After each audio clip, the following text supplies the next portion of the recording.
繼續來看國民黨的黨主席鄭麗文，昨暝出發去訪問美國。美國的媒體《華爾街日報》報講，中國有迄個意思，要培養鄭麗文競選到2028年的總統。國民黨的立委回應講，先看2026年底的選舉啦，講這個2028的總統大選要夠早咧。從烏色的車總出現佇桃園機場，國民黨主席鄭麗文昨暝差不多11點半正式要去美國訪問，連美國媒體嘛真關心。《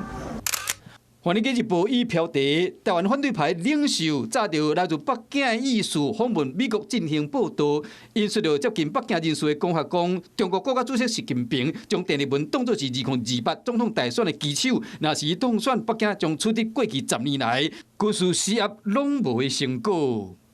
美國對外關係委員會亞洲研究員趙可偉表示講，中國為了提升鄭麗文的地位，做真濟拍拼。若是講伊即擺出去訪問，會當去見到美國的高層，對當佇國內建立為有這個能力，同時應對北京加華府的人物。呀，我想2028還早了，現在先過2026了，2026選擇看好不好，再來決定2028。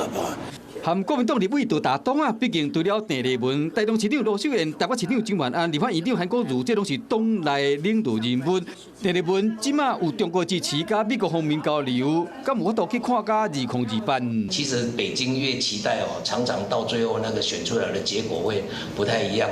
鄭麗文即擺出去訪問隨團的成員，也有台商背景的中常委金平珍演過，捌公開話講，希望兩岸早一天來通應。針對這點，民進黨立委林楚英質疑講，這就是配合中共統戰台灣的擁土殺的邏輯。質疑金平珍敢講是北京指定陪同訪問，還是替習近平在監視鄭麗文呢？我們知道，民進黨委員一向的言論，我們黨團都是尊重啊，但是人民自有判斷。鄭麗文訪問美國行程正式的展開，要累積自身的政治能量，嘛引起朝野論戰。Hello， 我是林仙怡。想要搶先掌握最及時的新聞資訊嗎？趕快訂閱、按讚、開啟小鈴鐺，鎖定華視新聞 YouTube 頻道。